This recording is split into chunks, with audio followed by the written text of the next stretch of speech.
Mike Kern here with Adam Emenecker for another shoot-around segment. Adam, Indiana State with a statement week, if you will, having beaten Bradley, going to Belmont with a win.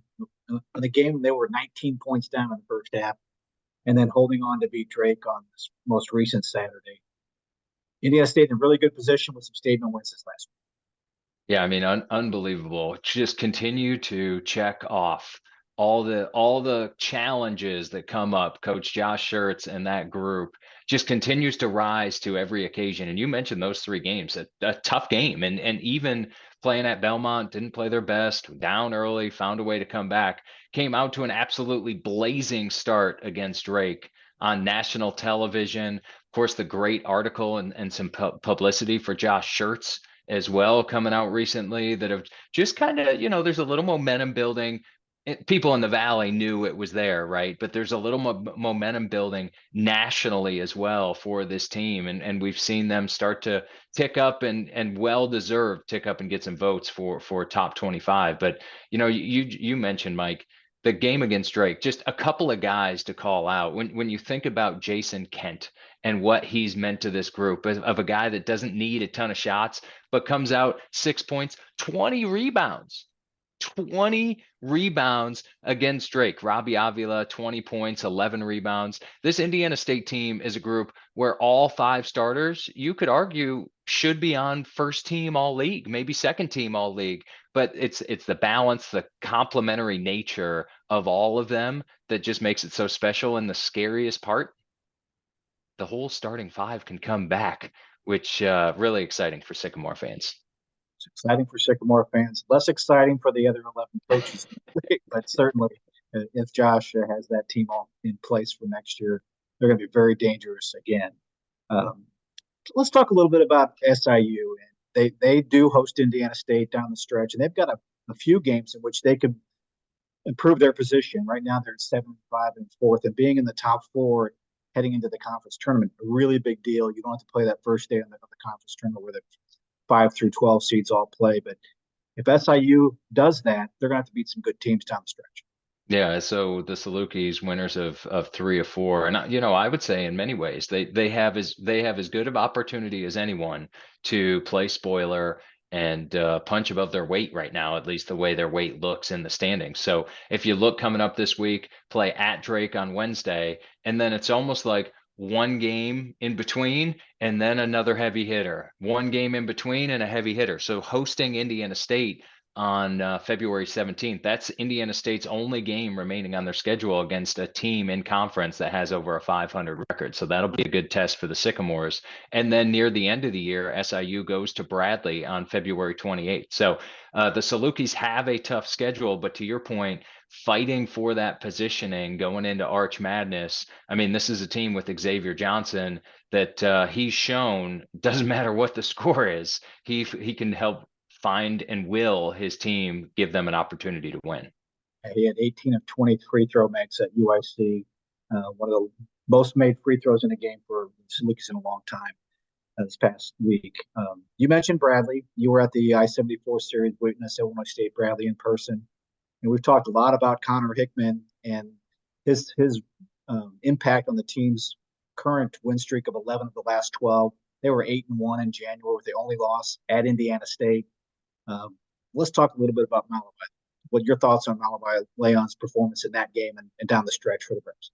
Yeah, he was great. I mean, Malavi Leons just makes such an impact. We knew about it last year, Defensive Player of the Year, right? Makes such an impact defensively, but he's becoming more consistent and efficient as a scorer. But, Mike, talking about the I don't know if it's the Battle of I-74, the War on 74. One of the things that I love about rivalry games, and it really came out in this one, first time I got a chance to experience it in person.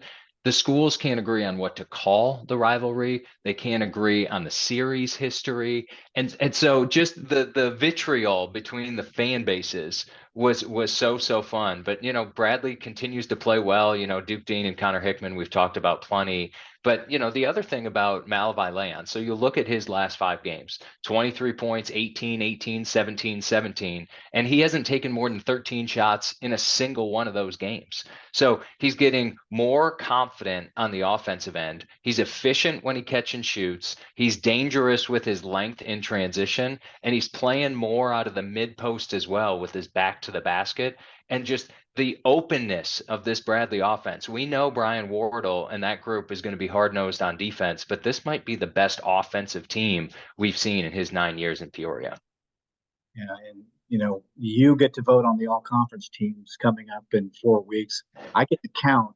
I like my job better because there are a lot of decisions the voters get to make this year. We have a lot of guys that are deserving of first team, and somebody is not going to make first team, and deservingly they should be on first team. So talk about your process and what you're looking at down the stretch on how they separate themselves from others that are in that pool of guys to consider.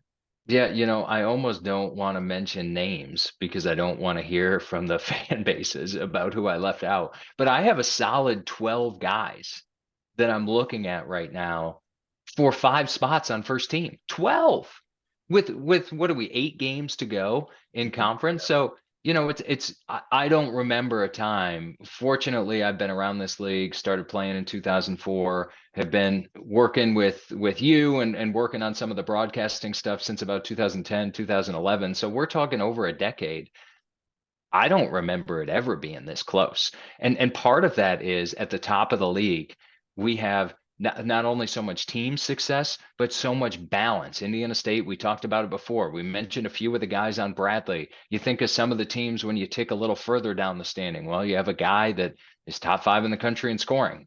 He's making a pretty good argument. You have a couple people that were preseason first team, and some guys that are ticking up toward the top 5 in the conference in scoring. And so this is a year that I think the first team, there's going to be a lot of players and coaches that are unhappy with the decision that deserve a spot. So I am really interested to see how things shake out the last 8 games. But it's been a really fun league season, and just to watch all these teams grow and progress together. And we've seen some fantastic individual performances. And the one thing that tells me when I'm looking at that is that we're going to have a great tournament because we have dudes. We have a lot of guys that can play basketball at a very high level, and I think we're going to have a really wonderful tournament. Of course, we're just about 4 weeks away. On Thursday, we're 4 weeks away from everybody coming in and tipping it up. Yeah, it's St. Louis. Every year it's fun, but a lot of teams playing for something, playing for the postseason life. And the way it looks right now, Indiana State is obviously wants to win the league. They're in a pretty good position, I think, today, as long as they don't settle, as long as they're not content through the remainder of their season. Every game gets them one step closer to one of their ultimate goals, playing in the NCAA tournament. But I think, you're going to have a number of teams walking into St. Louis thinking they have a pretty good shot to win the whole darn thing. What makes our fandom so fun is that it is anybody's ball game. It's proven so over the years. So it's looking forward to it. Very excited to talk to you again this week. We'll talk to you again next Monday. Thank you for spending some time with us tonight. Yeah, thanks, Mike. Bye-bye.